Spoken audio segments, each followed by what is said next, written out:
সম্মানিত দিনী ভাই, আজ আমরা জানব কিভাবে কুরবানির পশু জবাই করতে হয়। কুরবানি পশু জবাই করার আগে কি দোয়া পড়তে হয়, কুরবানির পশু জবাইয়ের পরে কি দোয়া পড়তে হয়। বুখারী ও মুসলিম শরীফের বর্ণনা এসেছে, আমাদের প্রিয় নবী হযরত মুহাম্মদ রাসূলুল্লাহ সাল্লাল্লাহু আলাইহি ওয়াসাল্লাম নিজের কুরবানির পশু নিজেই জবাই করতেন। এ মর্মে আমরা হাদিস থেকে পাই, নিজের কুরবানির পশু নিজেই জবাই করা হচ্ছে উত্তম, তবে অন্যর মাধ্যমে জবাই করলেও সেটা জায়েজ হয়ে যাবে। আমরা যারা নিজের কুরবানির পশু নিজেই জবাই করতে সাহস পাই না, ভাবি কি কুরবানির পশু জবাই করতে গেলে অনেক দোয়া কালাম পড়তে হয়, এই জন্য আমরা নিজের কুরবানির পশু নিজেই জবাই করতে পারি না, যে অনেক দোয়া পড়তে হয়, আমরা তো সে দোয়াগুলো জানি না।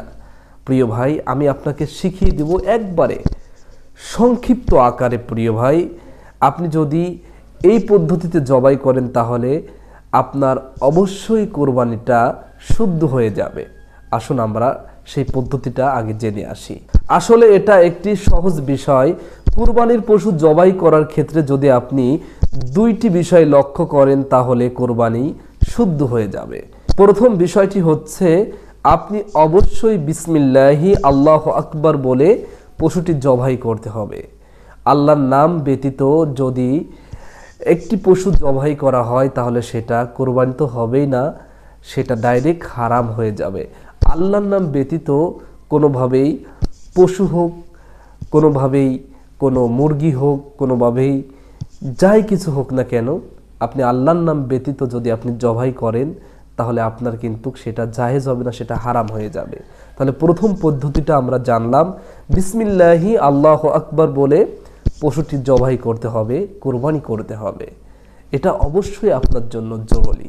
আর দ্বিতীয় বিষয়টি হচ্ছে, আপনার খেয়াল রাখতে হবে জবাইয়ের সময় খাদ্যনালী, শ্বাসনালী দুই পাশে ছোট্ট ছোট্ট দুইটা নালী থাকে, যেটাকে সরু নালী বা চিকুন নালী বলা হয়। অবশ্যই আপনার খেয়াল রাখতে হবে, এই নালীগুলো অবশ্যই আপনার জন্য কাটা জরুরি। আপনি যদি এই পদ্ধতিতে কুরবানি করেন বা জবাই করেন তাহলে অবশ্যই আপনার কুরবানি জবাইটাই সহিভাবে হয়ে যাবে। অনেকেই প্রিয় আমার ভাই দুই এক পোস্ট দিয়ে দেখবেন, অনেক ইমাম সাহেবেরা আছেন, অনেক আমাদের দেশের কসাইরা আছেন, তারা দুই এক পোস্ট দিয়েই তারপরে ছুরির আগা দিয়ে এরকম আঘাত করে। কিন্তু খবরদার প্রিয় আমার ভাই, এইটা করতে দিবেন না। দুই এক পোস্ট দিয়ে যদি ছুরি দিয়ে আঘাত করে তাহলে সেটা হার্ট অ্যাটাক করে মারা যায়, এটা জবাই হবে না, কোরবানি হবে না। এটি সহি শুদ্ধ পদ্ধতিতে আপনার জবাইকৃত হবে না। এ থেকে আমরা অবশ্যই হুঁশিয়ার থাকব, কাউকে দুই এক পোস্ট দিয়ে খোঁচা মারতে দেওয়া যাবে না। এটি কি আপনি কুরবানির উদ্দেশ্যে জবাই করছেন না আকিকারের উদ্দেশ্যে জবাই করছেন, সেটা তো আপনার মনে অবশ্যই আছে, তাই না? এখানে হচ্ছে নিয়তটা মূলত জরুরি। কুরবানি এবং আকিকারের ক্ষেত্রে এই একই পদ্ধতিতে জবাই করলে কোরবানি এবং আকিকা হয়ে যাবে। এটা হচ্ছে আপনার নিয়তের উপর নির্ভর করবে। এই নিয়ম বা এই পদ্ধতিতে যদি আপনি জবাই করেন তাহলে আপনার জবাইটা শুদ্ধ হয়ে যাবে। আপনি নিজের পশু নিজেই জবাই করতে পারবেন। বিসমিল্লাহি আল্লাহু আকবার বলে জবাই শুরু করে দেবেন, এতটুকুই এনাফ। তাহলে আমরা যদি পরিপূর্ণ পদ্ধতিটা বলতে চাই, সর্বপ্রথম ছুরি বা চাকুকে সুন্দরভাবে ধার দিয়ে নিতে হবে। আপনি পশুর সামনে ধার দিবেন না। আমাদের সমাজে দেখা যায় ইমাম সাহেব এবং মুয়াজ্জিন সাহেবেরা একাধারে জবাই দিতে দিতে ছুরিতে ধার থাকে না, পরবর্তীতে ওই ছুরি দিয়ে আমরা আবারও পশু জবাই করি যাতে পশুর কষ্ট হয়। হাদিসের মধ্যে এসেছে, নবী করিম সাল্লাল্লাহু আলাইহি ওয়াসাল্লাম বলেছেন, তোমরা যখন পশু জবাই করবে তখন ছুরিকে ধার দিয়ে নিবে এবং পশুর সামনে এটা যেন ধার না দেওয়া হয় এবং এক পশুর সামনে আর এক পশুকে যেন জবাই না করা হয়। এটা দেখার পরে কিন্তু অন্য পশুরা ভয় পেতে পারে, তারা কষ্ট পেতে পারে, এদিকে অবশ্যই আমাদের খেয়াল রাখতে হবে। এরপরে পশুকে পশুর বাম কাত করে শোয়াতে হবে, পাগুলো কিবলামুখী দিতে হবে যাতে করে পশু জবাই করতে সহজ হয়। যখন পশুর গলায় ছুরি চালাবেন তার আগে বিসমিল্লাহি আল্লাহু আকবার আল্লাহুম্মা মিনকা ওয়ালাক। এটিও অন্য অন্য হাদিস দ্বারা প্রমাণিত।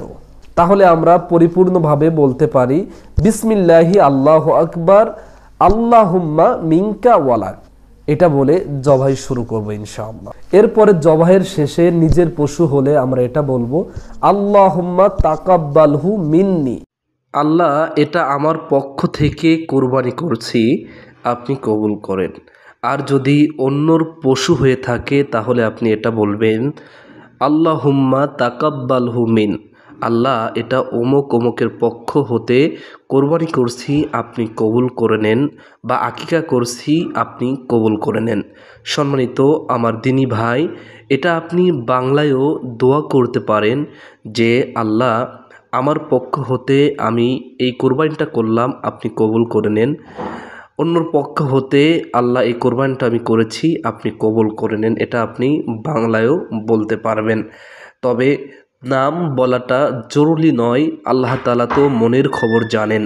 সম্মানিত দর্শক শ্রোতা, আপনার মনে কি হচ্ছে মহান আল্লাহ তো মনের খবরই জানেন, তাই না? এই জন্য সম্মানিত আমার ভিউয়ার্সগণ, আপনারা বাংলায় নিয়ত করতে পারেন, আবার নাম না বললেও এটা নিয়ে কোনো রকমের সমস্যা হবে না, আপনার কোরবানি হয়ে যাবে। যদি আমার আলোচনাটি ভালো লাগে থাকে, ইসলামিক আলোচনা, দয়া করে চ্যানেলটি সাবস্ক্রাইব করে পাশে থাকার জন্য অনুরোধ করছি। আপনার একটি সাবস্ক্রাইব কোরআনের আলোচনা, হাদিসের আলোচনা হাজার মানুষের কাছে পৌঁছায় দেবে, হাজার মানুষ শুনতে পাবে, সব হবে, গুনাহ হবে না। প্লিজ একটি লাইক করে দিন।